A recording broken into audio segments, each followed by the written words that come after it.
Good evening. I'd like to call the March 4th, 2019 Davie County Commissioners meeting to order. This time I would ask Commissioner Jones to lead us in the invocation. Let us pray.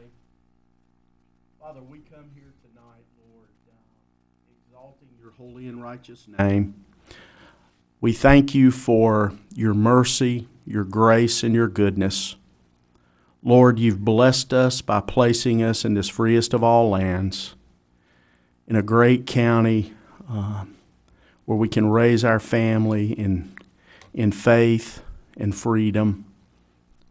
Father, you've burdened the hearts of men and women to serve on battlefields that we might be free tonight.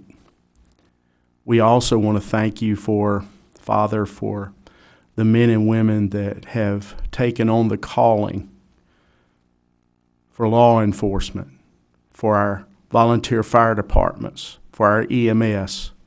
Father, they sacrifice their time and their lives every day that our homes and our communities might be safe.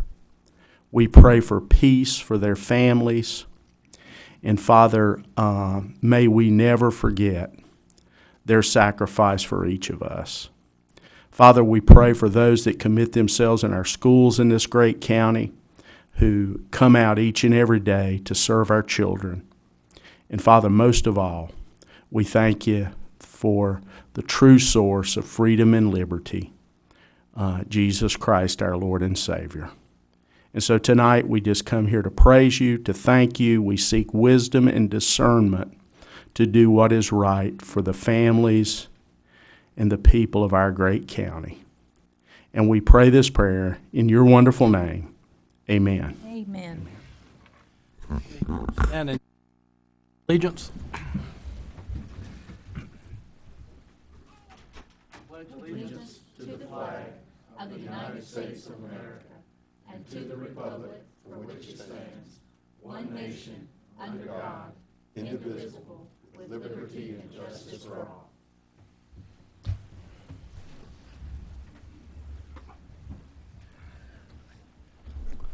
All right, got a great crowd tonight. Appreciate everyone coming out.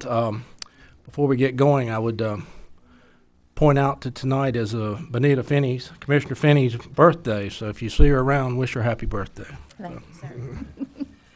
All right, at this time, entertain a motion to adopt the agenda. So Second. moved. I second. Motion and a second. Any discussion? Seeing none, all in favor, raise your hand. That is approved, 5-0.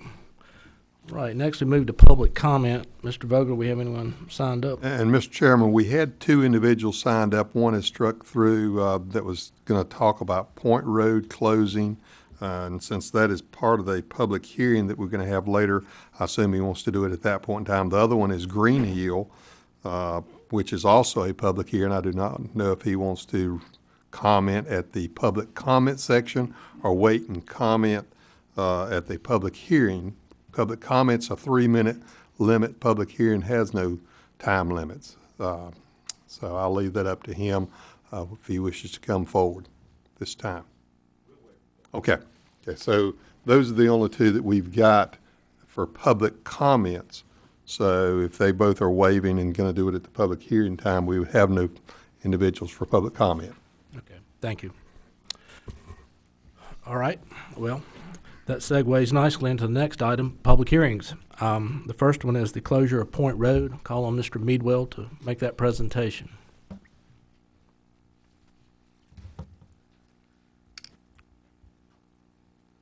Thank you, Mr. Chairman. Before you tonight, you have a request by the Land Trust to close a portion of Point Road. They are requesting to close 9/10 of an acre of that portion of the road that into their piece of property. If the board recalls at your meeting last month, the board adopted a resolution of intent to start the process for the road closing. This is that public hearing for that to receive comment on the actual closure. Before the board makes its decision, after the hearing, if the Board of Commissioners is satisfied that the closing of the public road or easement is not contrary to the public interest, and in the case of the road, that no individual owning property in the vicinity of the road or in the subdivision in which it is located would thereby be deprived of reasonable means of ingress and egress to his property, the board may adopt an order closing the road or easement, and at which time a certified copy of that would be filed with the Register of Deeds office. That copy of that order is in your agenda package, as well as the application, as well as maps indicating the location of that road. So I'll be more than glad to answer any questions that the board may have in regards to this request. Mr. Meadwell, I do have one question, if the chairman will allow.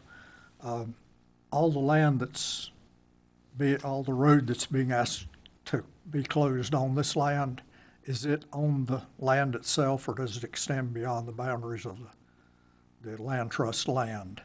It extends into the land, it finishes into the land trust property. They own both sides of the road. That's right. Okay. Okay.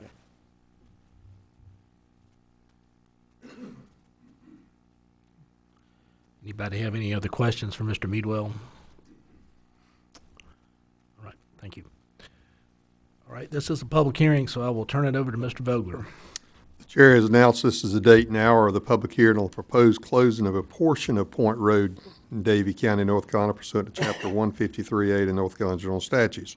There's been due publication of notice of the public hearing in a newspaper with general circulation in Davie County as required by law, and the clerk to the board has attached the affidavit showing publication of said paper on a date and at least 10 days prior to the date of this hearing. I would ask all who wish to comment at this public hearing to come forward to the podium, state your name for the board, and then comment on the proposal.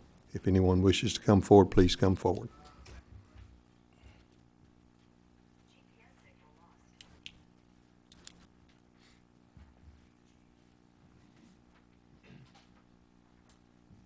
Mr. Chairman, members of the board, my name is Travis Moorhead. I'm the Executive Director of Three Rivers Land Trust. My address is 204 East Ennis Street in Salisbury. Thank you for having the public hearing tonight and for listening to our request. This is a pretty simple request in the sense that we're actively trying to relocate the end of Point Road from sort of 3/10 of a mile into our property back out to the edge. We have and host multiple events on the property, and we've suffered trespass.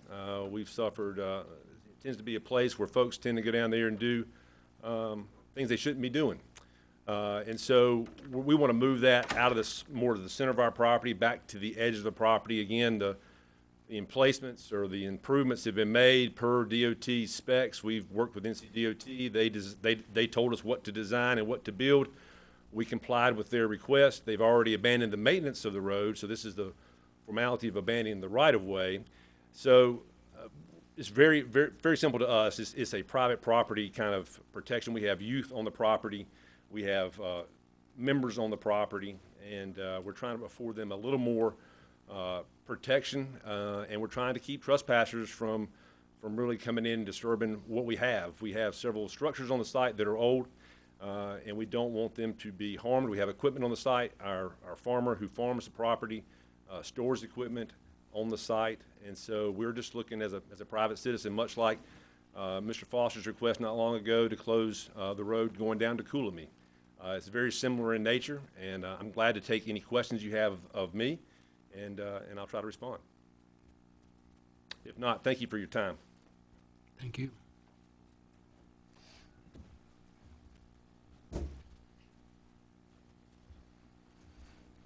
Hello, my name is Roger Loudy. I live on 1036 Point Road. I'm the closest neighbor to the land trust property.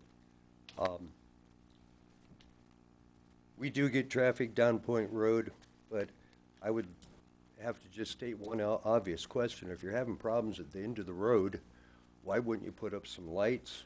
Why wouldn't you maybe put up some cameras or signs to try to, distract some of that? What they're actually asking for is to close the road and move what problems might be there closer to my house. Other problems that I've noticed, the turnaround and where they want to put their gate is not adequate for a semi to turn around. We have that problem right now, but I don't feel it would be right if you'd grant them this to not be able to turn a semi around. I watch at the gas line when they do work, and they've recently been doing major work there. They have to take a crane to lift the semis up and turn them around in the road because the semis can't turn around.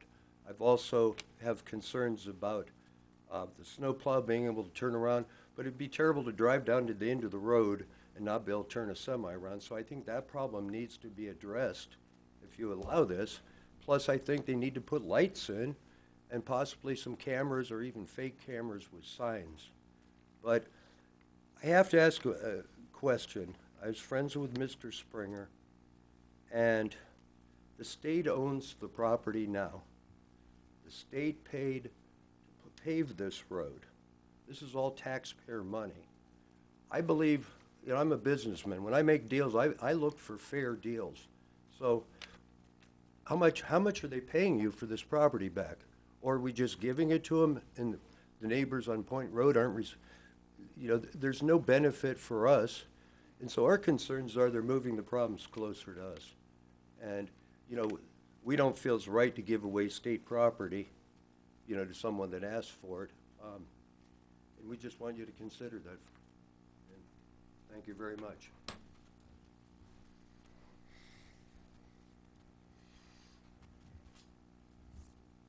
Anyone else wish to come forward and comment? Please do so.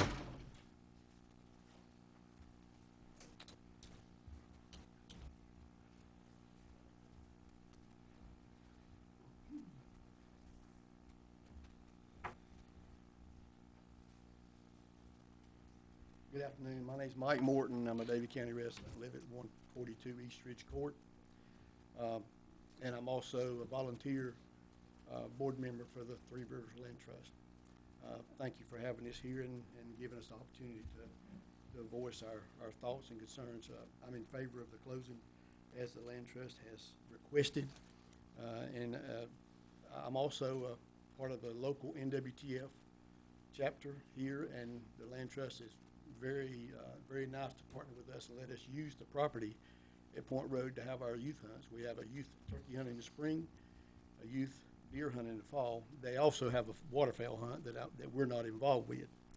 And I mean, we just have a good number of kids on the property, and it's, you know, we hear cars coming down the road, trucks coming down the road while we're in the stands or in the blinds with the kids, and we don't know if they're getting out, where they're getting out, where they're going.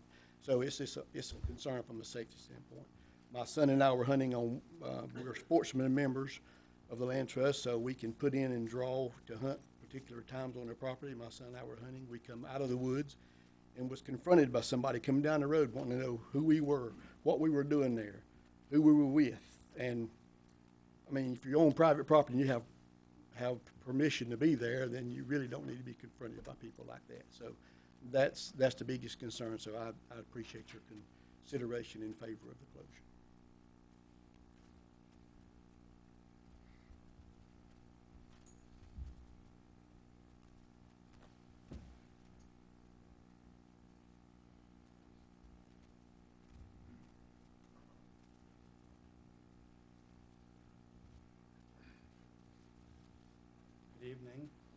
Good evening. My name is Robert Crum.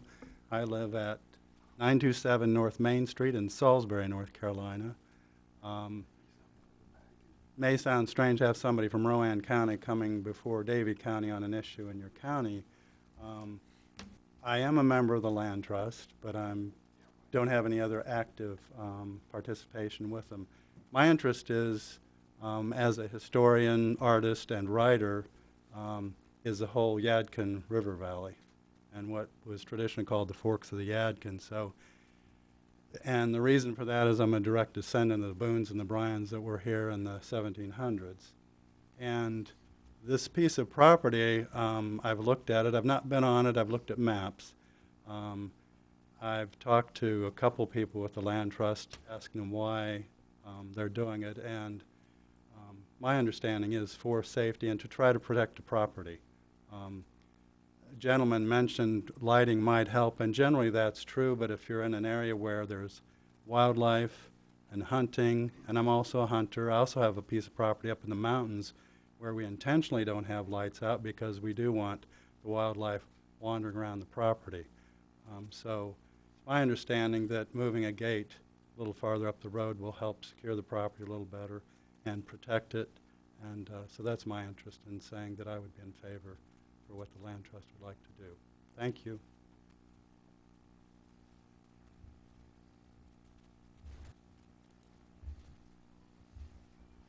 Anyone else who wishes to comment at this public hearing, if you would please come forward and state your name.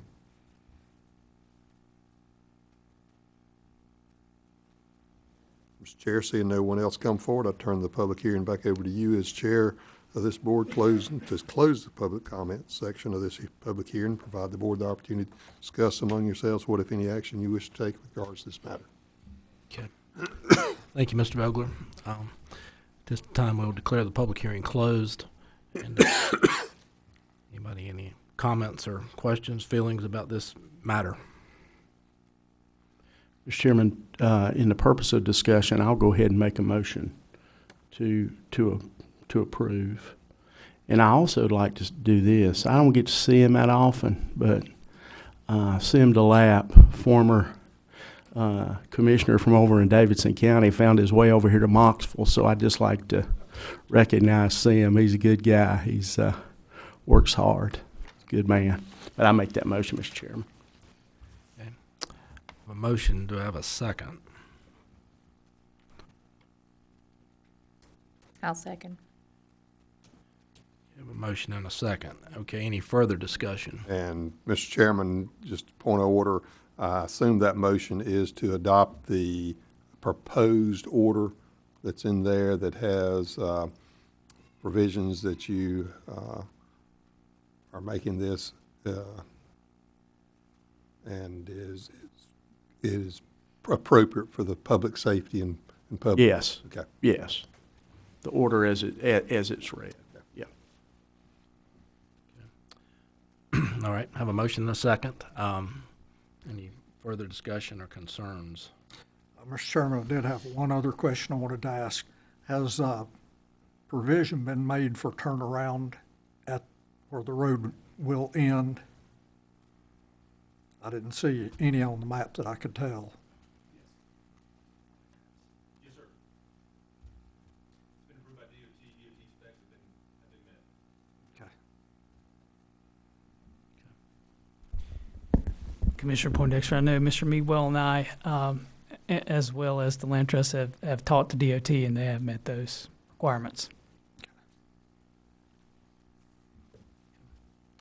Any further comments?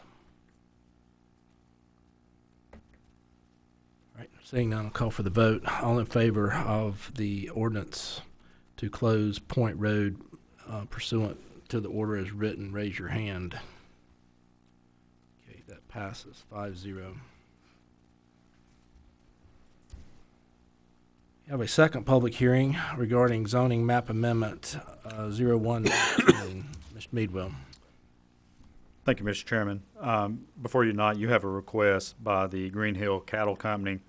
The applicant is petitioning for the approval of the 1070 provision as outlined in the county's watershed protection rules. This comes to the board, although this is a 1070 allocation approval, the process as set forward in our ordinance states that this has to be treated just like any other rezoning of property. The request was heard by the planning board and now to you for actual public hearing. The applicant is requesting that 34,000 square feet of space for buildings and 71,000 square feet of drives, or approximately 33.7%, which equates to 2.4 acres, to be impervious, and the remaining 66.3% to remain as pervious surface for this development that's to occur on Green Hill Road. The applicant has stated, as you can see in your agenda package, it is for self-warehousing use. The subject property is zoned highway business and has been zoned that way for several years. In order for the Board of Commissioners to approve the request, there are certain criteria, and that one being that the property be either be used for commercial or industrial purposes. So it does meet that. By right, the applicant is allowed up to 24% impervious area. He's only going up to 33%, so it's only just a slight increase in the amount of impervious area. So, as I mentioned, the planning board did hear this at their last meeting and did approve by unanimous vote to approve. Included in your package, you do see the zoning maps and the aerial photographs of the property. The residence located on the property caught fire, so I think that will be torn down. I think that the applicant has already had conversations with the Department of Transportation. Access will be off of Will Boone Road. However, that's all subject to review and approved by the Department of Transportation. As I mentioned, as this has to be treated as a rezoning, that the board should consider one of the following actions. That one, move that the following statement be adopted in support of a motion to approve that the application for 1070 as presented or submitted by the Green Hill County Company meets all required criteria as stated in section 151.16C to density and built upon limits.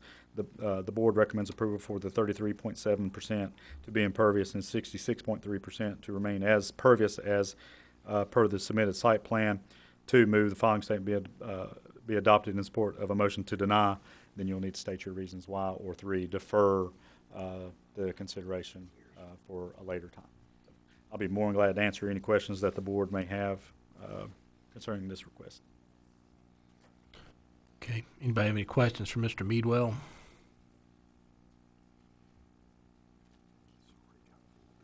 Yeah, Andrew, you said off of Will Boone Road?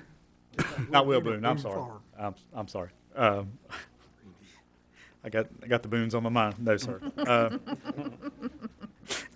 I can't remember the name of the road. You've got me. Boone Farm? Boone Farm. There we go. There we go. I'm sorry. That'd be a long way to go for access. I don't know if you want to do that. Boone Farm. Yeah. Thank you, Mr. Chair.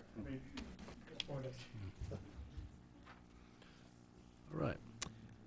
Again, this is a public hearing, so I will, wait a minute, before we do that. Anybody have any more questions for Mr. Meadwell?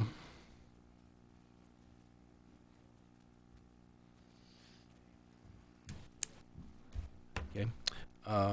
So this is a public hearing, so Mr. Vogler.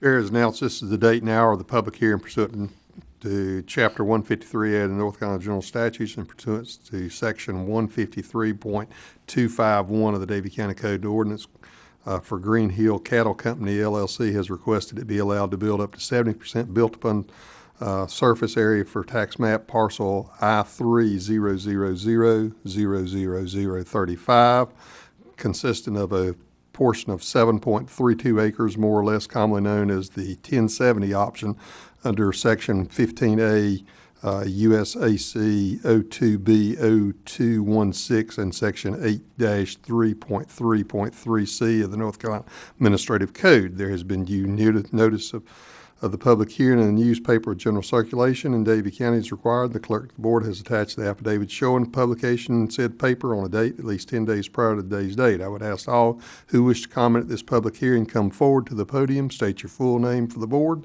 and then comment on your proposal, on the proposal.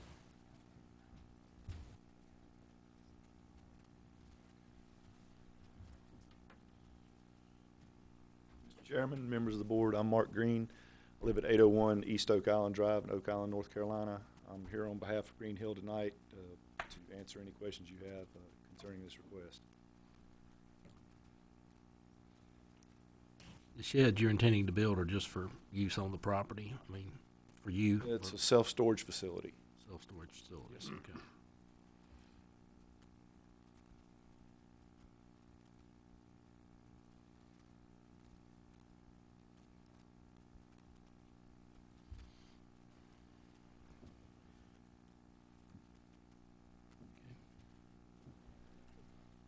And there hasn't been the neighbors,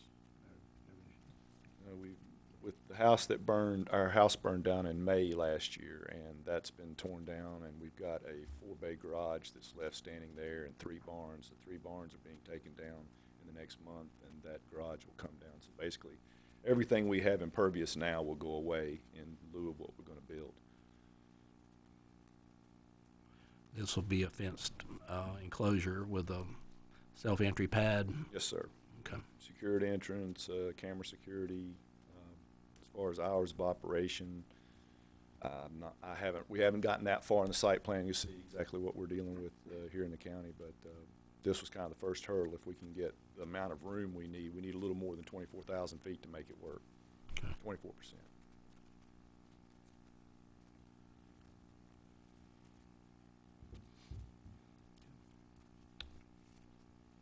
Any other questions for Mr. Green? Thank you. Thank you for your time. Anyone else who wishes to comment at this public hearing, please come forward to the podium, state your name for the board. Mr. Chair, I see no one further coming forward to comment. I would now turn the public hearing back over to you as board chair, closing the public comment section of this public hearing, providing you the opportunity to close the hearing and discuss among yourselves what, if any, action you wish to take with regards to this matter. Thank you, Mr. Vogler. This time we'll declare the public hearing closed. Anyone have any comments or questions or input on this?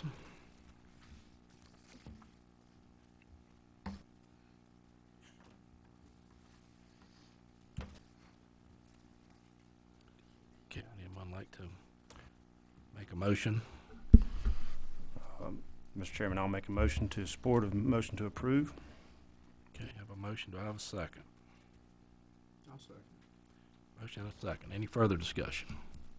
All right, seeing none, all in favor of changing the zoning to allow the impervious area be increased to 33%, 33.7%, please raise your hand. That passes 5-0. Thank you.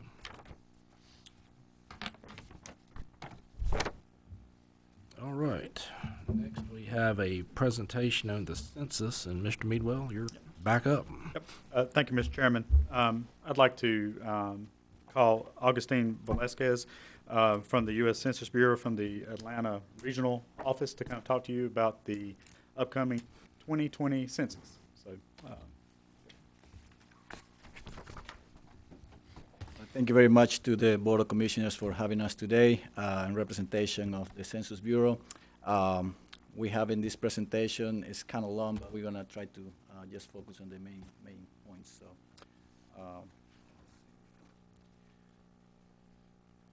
So the 2020 census is trying to make sure everybody is going to be counted only once and in the right place.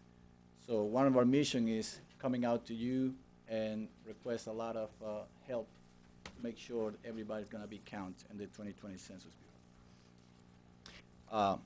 As a part of the Constitution, this is by law every 10 years.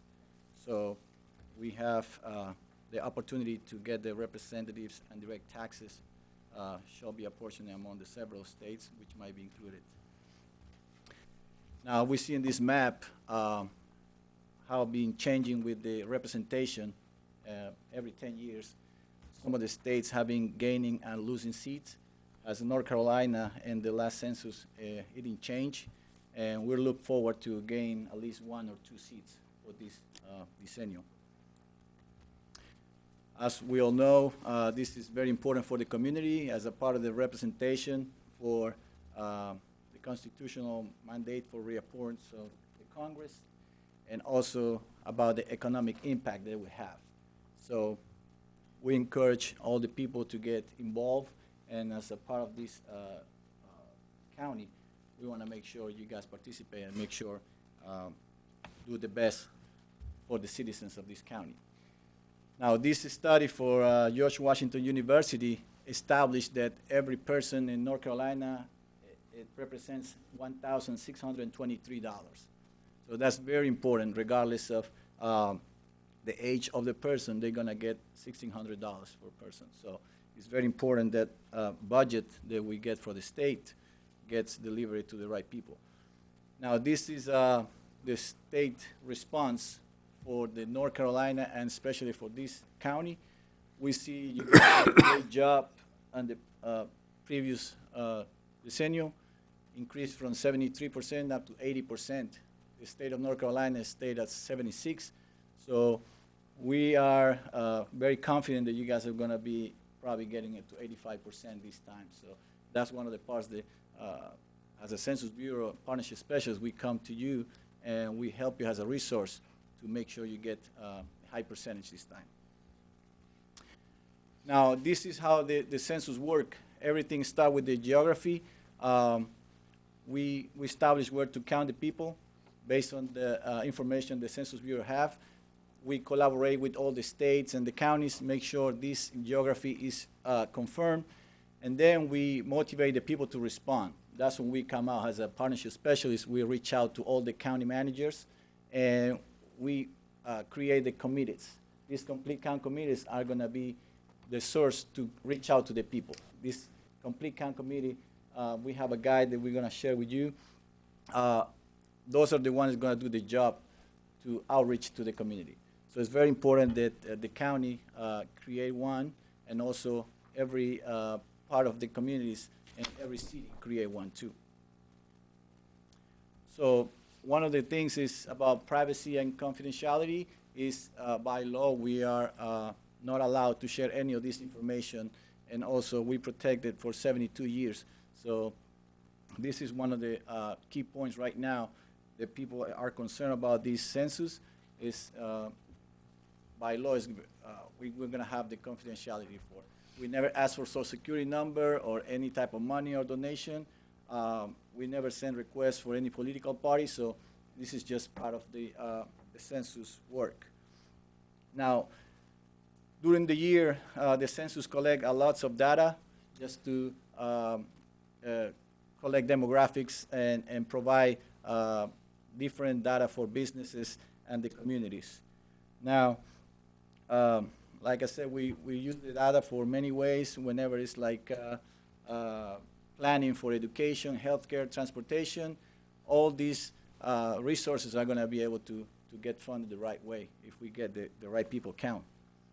And the great thing about this census is it's going to be online, so people don't have to worry about the wait somebody to knock the door.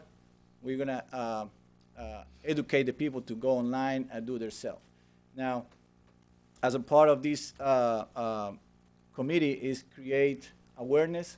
So if people doesn't have access to broadband, they can come to the libraries and do the census. So we have, in one of the packages that I'm giving to you, there is a wheel with a lot of information about the broadband in North Carolina.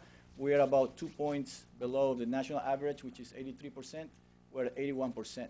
But that's what we come out with the outreach plan, and we look for these companies to come up for the time the census to be able to reach the rural areas especially. Now, there's going to be 4 times that the people are going to receive a card on the mail with a barcode that they can go online and just do themselves. If they don't do that, the census are going to find out, but that they are not participating, and when the enumerators come out, knock the door.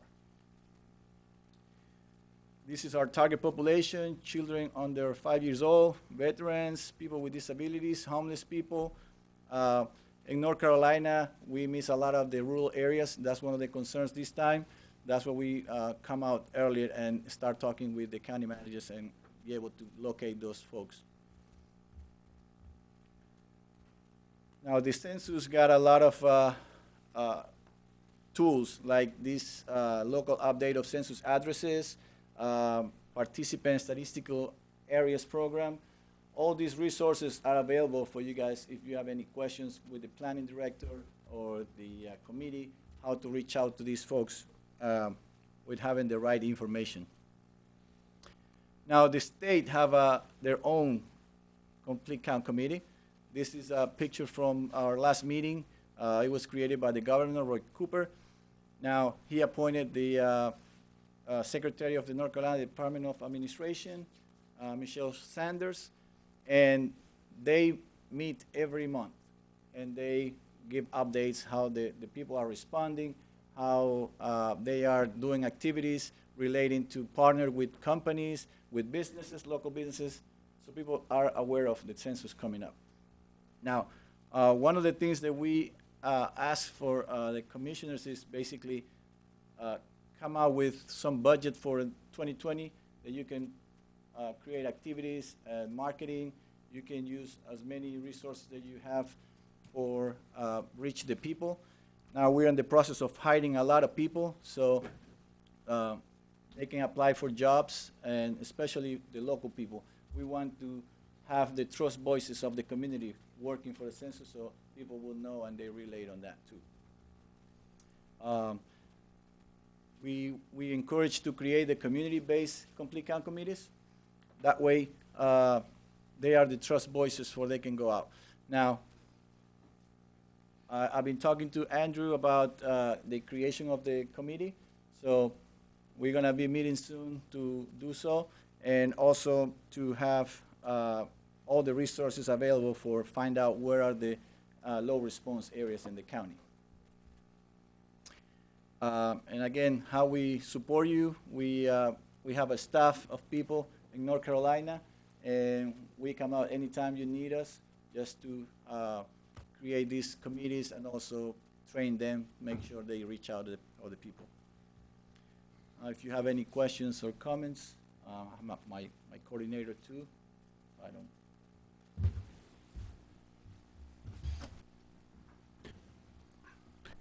Any questions or comments other than it's a very important issue? We're going to get $1,623 a person, so we need to stand up and be counted, as they say, right? Mr. Chairman, if I might, I know this is something that Mr. Meadwell and Paris Whitley both have worked with us to try to get a good representation and cross-sample across the county. We hope that next month at your meeting, we'll look at those names and appoint this committee.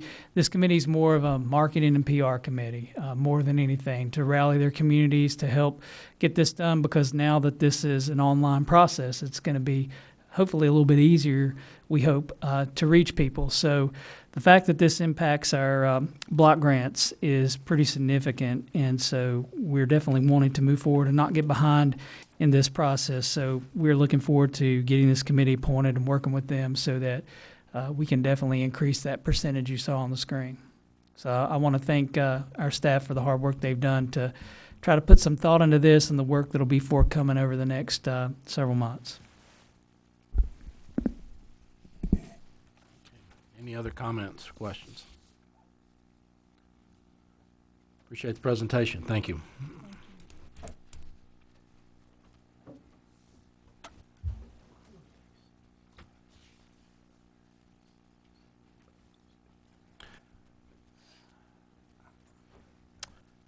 Okay. Next, we move to the consent agenda, and I've asked Mr. Eller to just briefly talk about items E and G on the resolution on the SRF funding for East Davie Sewer, and then also the request for the Bermuda Landing Apartments sewer capacity request. Thank you, Mr. Chairman. And I have Mr. Lambert here tonight if I need him. So if I mess up, please tell me, Mr. Lambert. But many of you know we've been working on the Northeast Davie Sewer project for some time. Item E that you have on your agenda is required by the state of North Carolina for us to accept the state revolving loan that's required. What you'll hear is called SRF. That's something that we've used and worked with the state as it relates to our utilities program to be able to move forward with this this project. The other good news is Forsyth County has with the Northeast project has moved forward with approving the piece that we were waiting on them to do so with, and so I think with Mr. Lambert's leadership, we're now moving forward with that project and are very pleased by that. But this is a requirement that the state requires based on the funding that's involved for us to be able to proceed with that. As it relates to the other item on your agenda that our chairman referenced, which is G1, we've also received a request for a project in the area of Bermuda Run, and that's on 6.25 acres of land behind Bermuda Commons on 801 South. This project has asked for approval for sewer allocation and capacity. The town of Bermuda Run will be taking comments on that project in March and also having further conversations about that, and we'll hold a public hearing in April about this proposed project as well. But the information requires a hydraulic study to be done, and the purpose of the project will be a multifamily development, particularly in 80 unit, 1 or 2 bedroom units. That will require a certain number of gallons per day to be able to meet the capacity requirements there.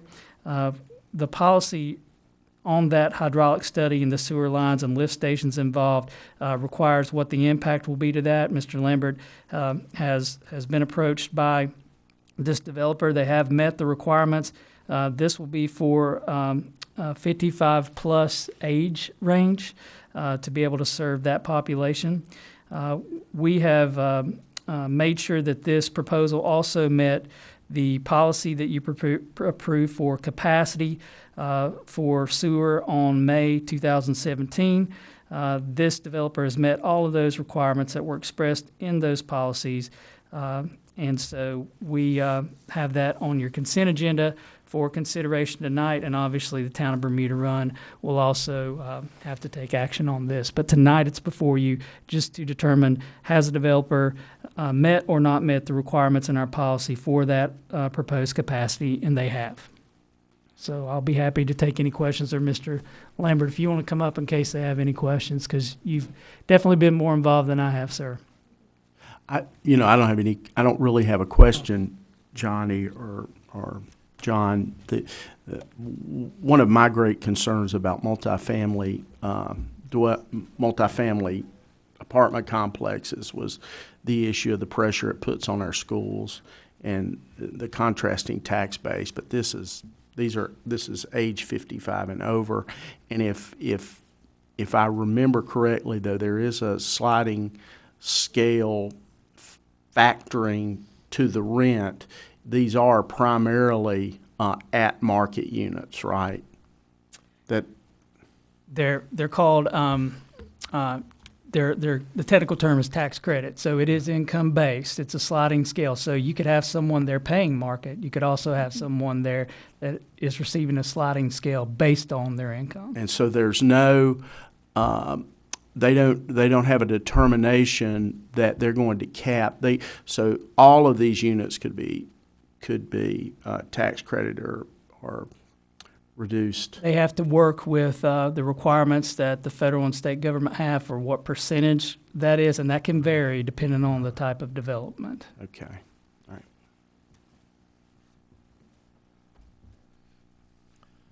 Any other questions or comments regarding the consent agenda? So would this be something that's similar to the Willow Pond complex that's here in town? I would think that would be a good analogy. Yeah, Okay. different setup. Okay. The only other thing I'd like to add to what John said is that SRF loan is, the interest rate's 1.53% for 20 years. That's great. It's hard to beat. Sign it before they change your mind, yeah. Mr. Lambert's worked hard on this Northeast Sewer project and also on the requests that come through his office. So we appreciate the hard work of he and his staff. Thank you, Johnny. All right. No other questions or comments about the consent agenda. I'll entertain a motion to approve. So moved. Motion to have a second. Second. Second. Any further discussion? Seeing none, all in favor, raise your hand. That carries 5-0. Okay, we move to the county manager's report. Mr. Eller. I'll be quick, Mr. Chairman. I know we've had several conversations tonight. I want to thank Mr. Meadwell for running the show on all 3 items tonight that you heard. So thank you to him and his staff for the work they've done there. I also want to thank our Recreation and Parks staff and advisory board and all of you for helping us get to the point where we're at with our new park. We're very excited about that groundbreaking that was held, and I can't wait to see the final product when we cut that ribbon sooner than later. So thank you to our citizens for their patience and to you for your support. Also want to thank our fire chiefs. We had several meetings with all of them over the past few weeks and appreciate the comments that they've given us and their thoughts and their partnership. So for those of you here, thank you for that. We look forward to continuing to partner with all of you as we move forward and appreciate the work that you do for us. We also have some other elements coming up in new business that I'll talk about here shortly, Mr. Chairman. But I just want to also put a couple more plugs in here. I'm very pleased with the progress we're making and have made in the partnership that exists between us and the town of Moxville. Appreciate the partnership between us and all of our towns, but we've really worked hard with Moxville on establishing our interlocals and our sewer service agreements and utilities, and so we've made a lot of progress there in those joint conversations. We finalized our interlocal agreements with the town of Bermuda Run and with the town of Coolmey, so this will conclude those interlocal agreements with Moxville that you'll see on your agenda next month. So just appreciate all of our towns and their partnership with the county and continuing to move that collective needle forward. The town of Moxville, as Bermuda Run has already completed theirs, are working on their comprehensive plan. As you know, our plan is not finalized yet, so I'm very excited to see how our plan that our plan department is leading with PTRC can really complement what the towns are trying to accomplish too. So again, moving that collective needle together. In addition to that, there's a couple things coming up I just wanted you to be aware of. One is on March 15th for our citizens. We have a Juvenile Crime Prevention Council Youth Symposium at First United Methodist Church from 8:30 to 2. If any of you are interested in attending that, please let me know. There was an RSVP required, but I know that's been floating around on Facebook, and we're looking forward to just getting the word out about several key issues as it relates to our youth and keeping them protected in the county. So with that, Mr. Chairman, I'll turn it back over to you. Okay, thank you. Any questions for Mr. Eller? John, on that youth symposium, is that something we could just drop in? Yes, if you can't attend the whole day, that's fine. If you're eating, just let us know. We just No, I don't need to eat. Ms. Finney does represent us on that. No, but I'm on the committee. Okay. Right. Do we have any old business to come before us this evening? All right, seeing none, we have quite a bit of new business. I'm going to ask Mr. Eller trying to give us a lay of the land as all three of these items tie together, and then we will take each one of them as they're listed on the agenda. So, Mr. Eller. Thank you, Mr. Chairman. Did want to point out items 1 and 2 first, and I'll take them one by one. Item 1 is a resolution that requires us to establish the Advance Rural Fire Tax Protection District. As you know, all the board has been deliberating over that the past several months since the referendum passed by the voters in Advance. As we've told you, and as Mr. Vogler has also told you about the associated timeline that has to occur, that district has to be formally established, and you have the boundaries that are in your packet tonight. In order for the actual process to begin in that district, an executed contract will have to occur before we can start that process. And I've asked Mr. Vogler if he would just chime in on that for just a moment. Yes, members of the board, basically, as we've talked about before, there has to be a commission established in which my understanding is that you as commissioners wish to be that commission for this particular year. You have to establish what you wish for any fire department to provide in the way of fire protection within that district, and then you have to go to them and negotiate a contract with them. Once that contract has been entered or ready to be entered, then you'll have to adopt a tax rate based upon the amount of dollars you're going to need for that contract. And then at that point in time, once that contract has been negotiated and has been signed off by both sides, then at that point in time, you can go ahead and adopt the tax rate and then have that all done hopefully before the July 1 date so that it can go in effect July 1 of 2019. But all that has to be done ahead of time. So, Mr. Chairman, for item 1, and I'll go through these before you have to take action if you will. But, for item 1 in particular, you'll need to establish the district if it's the pleasure of the board, with the understanding that the contract would have to be executed before it's official in nature. Item 2, as Mr. Vogler alluded to, because of the timeline and because of this being the first year, many of you have recommended that this board serve as the Advanced Rural Fire Tax Protection District Commission instead of establishing a separate board, particularly since this is new and we're working with the department directly through that. So that motion will be on item 2 for this board to serve in that capacity. The resolution that you'll see under 11.3 or item 3 there is to allow Smith Grove Volunteer Fire Department to assume the fire insurance and response area formerly manned by Clemens Fire Department. I did receive a letter from Clemens Fire Department that I've shared with all of you that was sent to us on December 27th of 2018, noting their intent to no longer serve Davie County at the end of this fiscal year.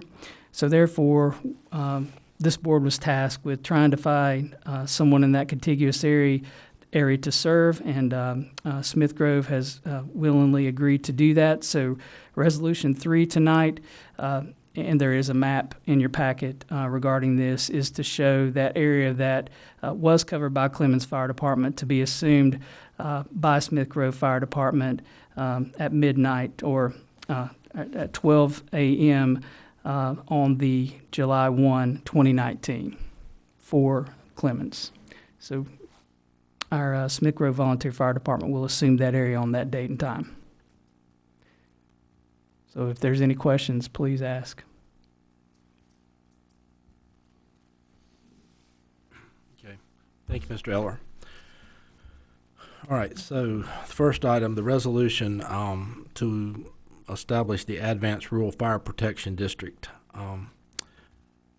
Open the floor for discussion on that, or someone would like to make a motion to adopt that.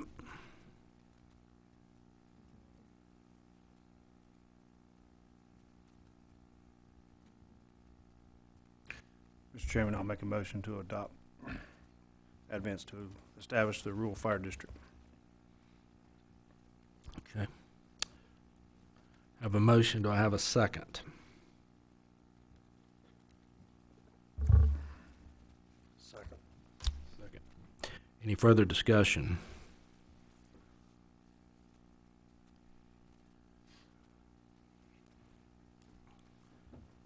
Just for way of going down memory lane, the Advance did have an election for their district, and it was approved by a narrow margin back in May of this year. So, and they've, I guess November actually. Well, they November 18th. passed around the Regular signatures. election, yeah, right. So, any other comments? All right, I have a motion and second. All in favor of establishing the Advanced Rural Fire Protection District as per the maps in our packet, raise your hand. That passes 5-0. Okay. Moving to the second item, the establishment of the Fire Protection District Commission to approve whatever the Advance Fire Department recommends for their tax rate and other suggestions they may have. Anyone like to? I make the motion that we establish the Board of Commissioners as the commission for this year. Okay. Have a motion to have a second.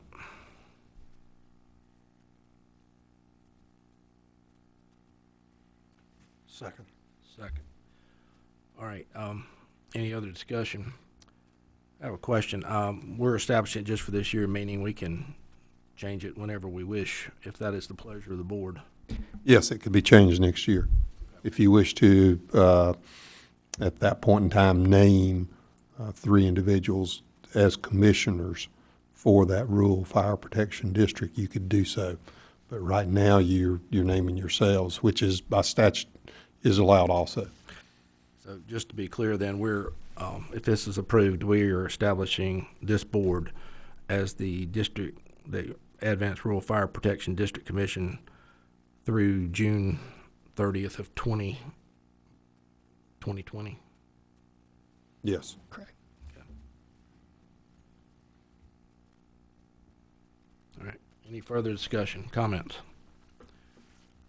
Okay, I have a motion and a second. All in favor of approving the current commissioners as the Advanced Rural Fire Protection District Commission for the next year or the period ending June 30th, 2020, raise your hand.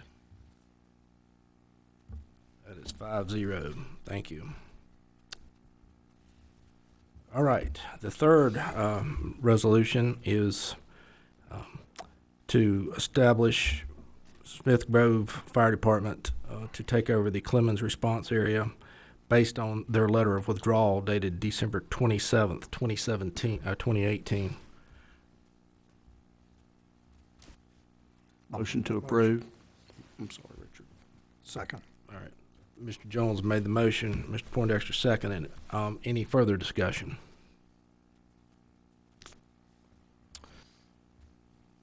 Okay, seeing none, all in favor of approving Smith Grove Volunteer Fire Department to take over the area that was serviced by Clemens effective July 1, 2019, raise your hand. That passes 5-0. Thank you. All right.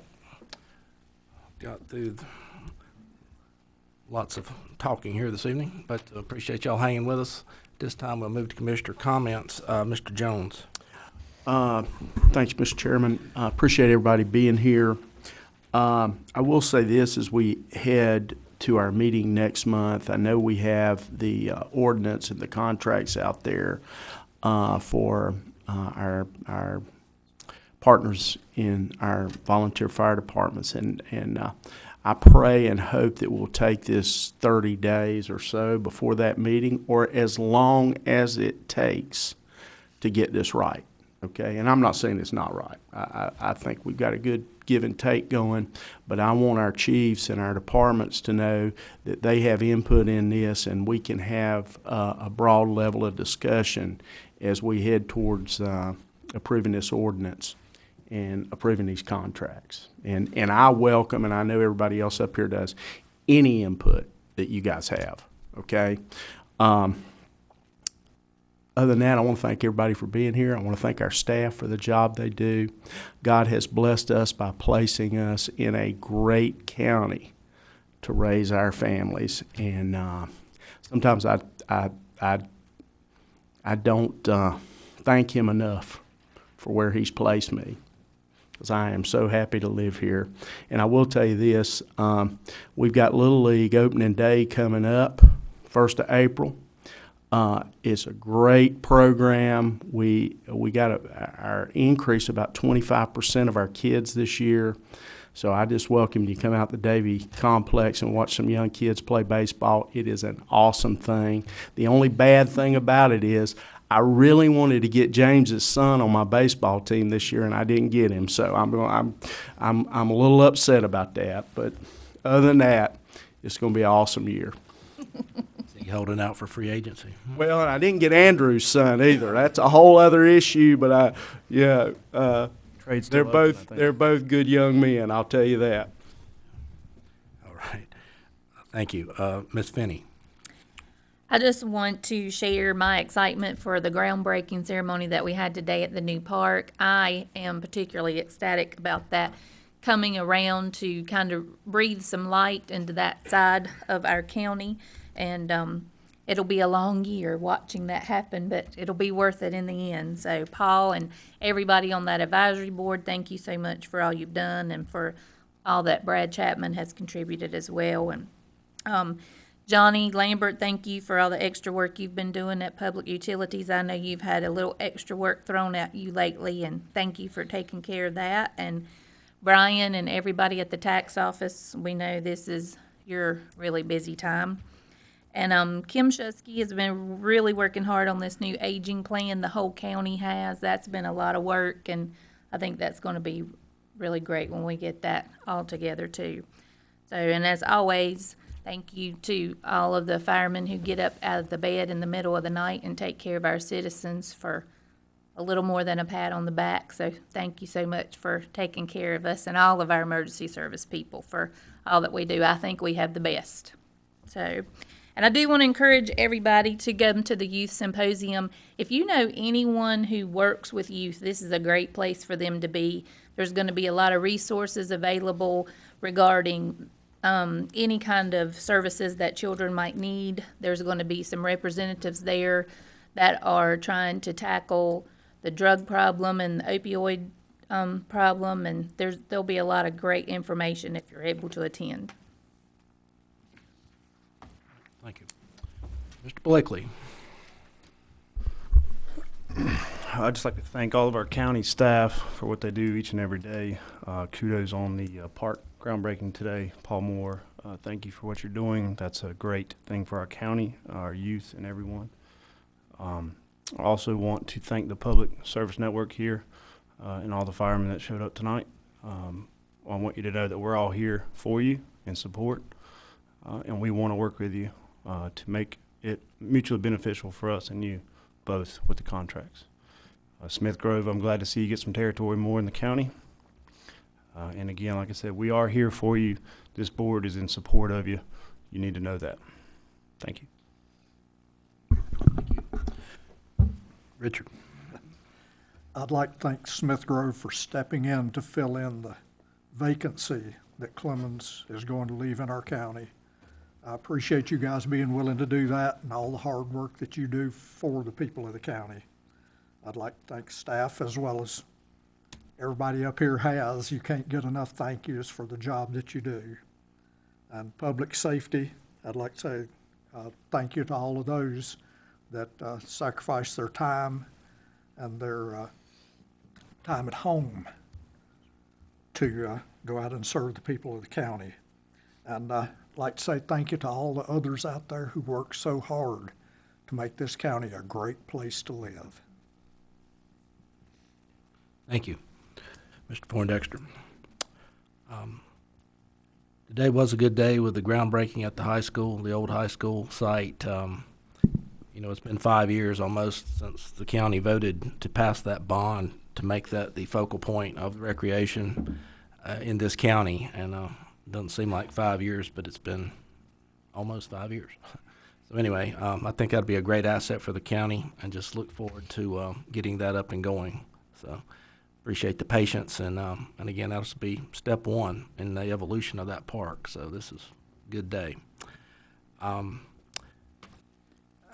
of piggyback on what Mr. Jones said about these ordinances, fire ordinances.